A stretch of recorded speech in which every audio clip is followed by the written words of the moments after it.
नमस्कार दोस्तों, आज हम आपको गंगा दशहरे की कहानी सुनाते हैं। इसे ध्यान से सुनिएगा। गंगा दशहरे का पर्व ज्येष्ठ मास की शुक्ल पक्ष की दशमी को मनाया जाता है। ज्येष्ठ शुक्ल दशमी को सोमवार तथा हस्त नक्षत्र होने पर यह तिथि घोर पापों को नष्ट करने वाली मानी गई है। हस्त नक्षत्र में बुधवार के दिन गंगावतरण हुआ था, इसलिए यह तिथि अधिक महत्वपूर्ण है। इस तिथि में स्नान, दान, तर्पण से 10 पापों का नाश होता है, इसलिए इसे दशहरा कहते हैं। इस दिन गंगा में स्नान का विशेष महत्व है। गंगा स्नान से व्यक्ति के सारे पापों का नाश हो जाता है। यह जल वर्ष भर रखने पर भी सड़ता नहीं है। कथा इस प्रकार है। प्राचीन काल में अयोध्या में सागर नाम के राजा राज्य करते थे। उनके कौशिनी तथा सुमति नाम की 2 रानियां थीं। कौशिनी से अंशुमान नामक पुत्र हुआ तथा सुमति के 60,000 पुत्र थे। एक बार राजा सागर ने अश्वमेध यज्ञ किया। यज्ञ की पूर्ति के लिए घोड़ा छोड़ा। इंद्र यज्ञ को भंग करने हेतु घोड़े को चुराकर कपिल मुनि के आश्रम में बांध आए। राजा ने यज्ञ के घोड़े को खोजने के लिए अपने 60,000 पुत्रों को भेजा। घोड़े के खोजते खोजते वे कपिल मुनि के आश्रम में पहुंचे तो उन्होंने यज्ञ के घोड़े को वहां बांधा पाया। उस समय कपिल मुनि तपस्या कर रहे थे। राजा के पुत्रों ने कपिल मुनि को चोर चोर कहकर पुकारना शुरू कर दिया। कपिल मुनि की समाधि टूट गई तथा राजा के सारे पुत्र कपिल मुनि की क्रोधाग्नि में जलकर भस्म हो गए। अंशुमान पिता की आज्ञा पाकर अपने भाइयों को खोजता हुआ जब मुनि के आश्रम में पहुंचा तो महात्मा गरुड़ ने उसके भाइयों के भस्म होने का सारा वृतांत कह सुनाया। गरुड़ जी ने अंशुमान को यह भी बताया कि यदि इनकी मुक्ति चाहते हो तो गंगा जी को स्वर्ग से धरती पर लाना होगा। इस समय अश्व को ले जाकर अपने पिता के यज्ञ को पूर्ण कराओ। इसके बाद गंगा को पृथ्वी पर लाने का कार्य शुरू करना। अंशुमान ने घोड़े सहित यज्ञ मंडप में पहुंचकर यज्ञ सागर से सब वृतांत कह सुनाया।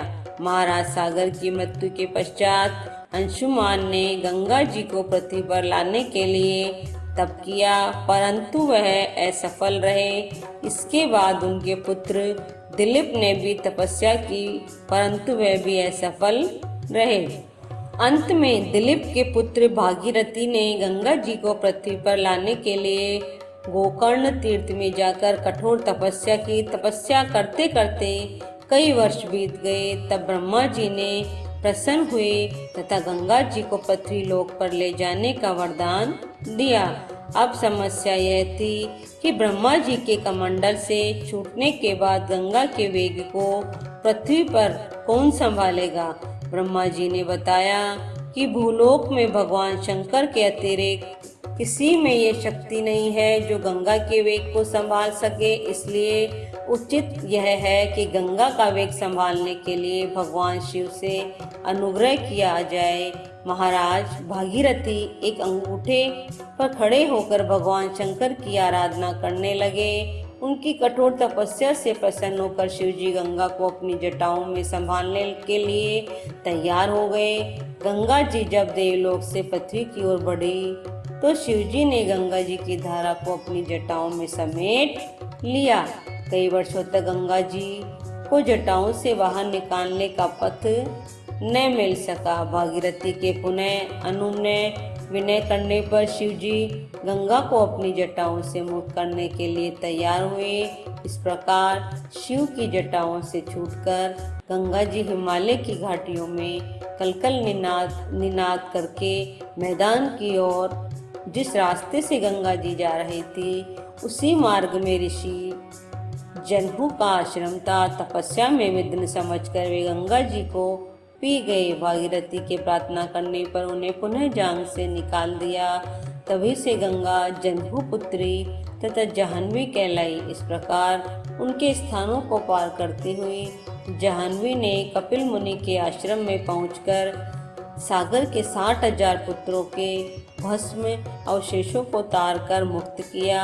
उसी प्रकार ब्रह्मा जी ने प्रकट होकर भागीरथी के कठोर तप तथा सागर के 60,000 पुत्रों के अमर होने का वर दिया तथा घोषित किया कि तुम्हारे नाम पर गंगा जी नाम भागीरथी होगा। अब तुम जाकर अयोध्या का राज संभालो।